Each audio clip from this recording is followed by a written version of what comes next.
Akala ko kung ano na nangyari sa inyo eh.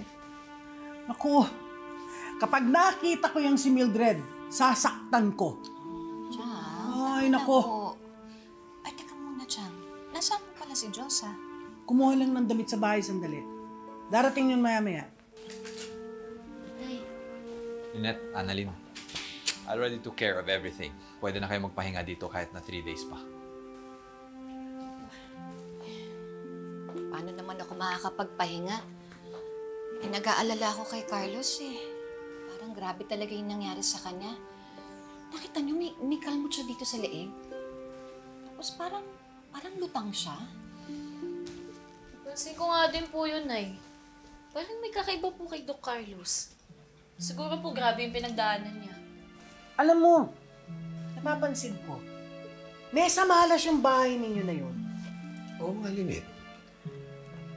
If you're gonna think about it, 2 beses na kayo nanakawan dun. Hindi niyo ipabless yung bahay. Tsaka nyo naisipin yan. Ang importante, magpahinga muna kayo. Sandali, tawagan ko lang si Carlos.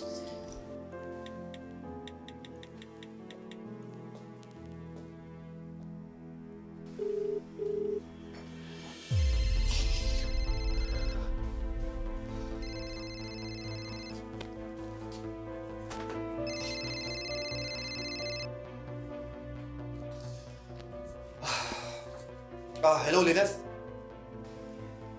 Carlos, mabuti naman nakuha mo na yung cellphone mo. Oo, pinahatid ko sa sekretary dito sa bahay.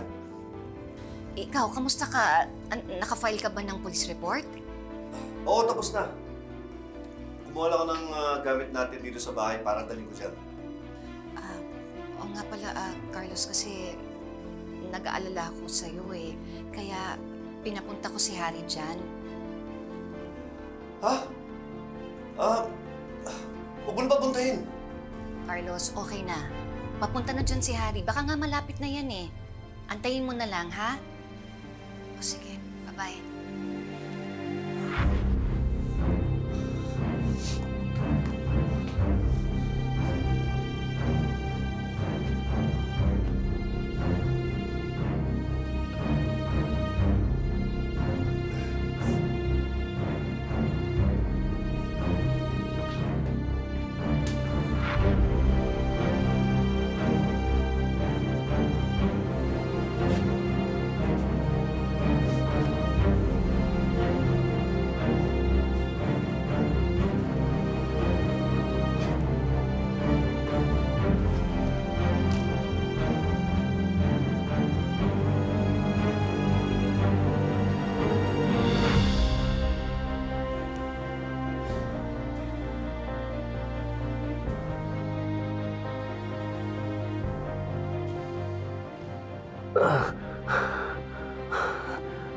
Erin, sorry. Erin.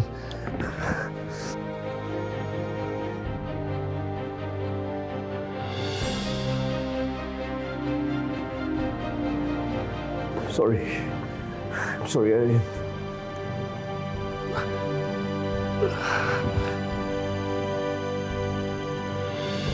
Dad! Harry.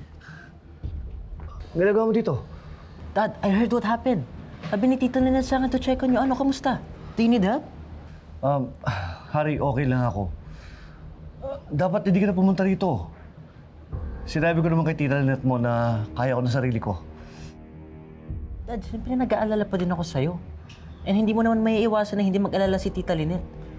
And kahit man nangyari sa kanila ni Annalyn, for sure iniisip ka pa din niya. Salamat sa pupunta, Harry. Pero paalis na rin ako. Pupunta ako sa hotel. Sige, Dad. Sasabay na ako sa'yo. Ha? Dad, di ako nagdala ng kotse. Nag-taxi lang ako papunta dito. Okay lang ba? Sige. Sabi ka na sa akin. Dad. What's that? Bakit may carpet dyan?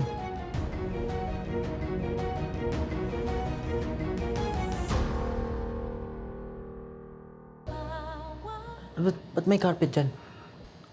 Ipapadreling ko. Okay. Pero Dad, late na. Sarado na yung mga cleaners ngayon. Gusto mo ako na lang papalinis ng bukas? Hari, ako na.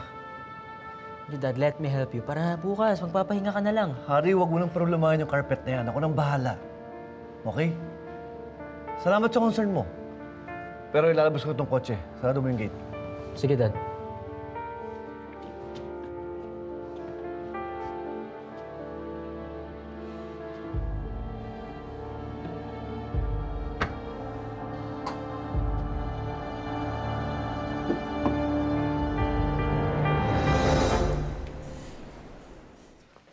Justin!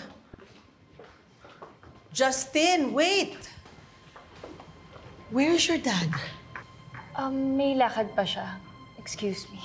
Gusto mo ihatid na lang kita? Actually, ang gusto ko, malaman kung paano ka nakilala ng Lotus na yun. Kasi nakita ko sa internet na pinatay niya yung asawa niya, yung kabit ng asawa niya. So, ibig sabihin ba nun, gano'n na yung mga friends mo? We're not friends. But? But what? But I asked her for some favors. Oh, I had no idea na you're doing business with criminals. No, it's not like that. So what happened? If you're in cahoots with them, bakit niya ita-threaten yung pamilya natin na papatayin niya? Problema ba sa pera? Or sa pinapagawa mo sa kanila? Or baka naman nakita kasi nila na masama yung ugali mo? No, she asked me for a favor. Ang gusto niya kausapin ko si Warden para palabasin siya at nang mabisita niya yung anak niya bago maoperahan.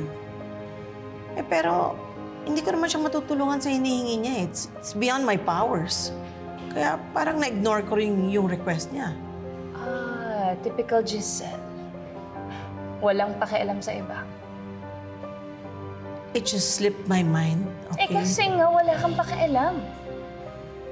Alam mo kasi, kung importante sa'yo yung isang bagay, hindi mo makakalimutan yun. Well, I really hope na maging lesson to sa'yo. Kasi alam mo, sometimes, the things we forget come back to bite us. Excuse me.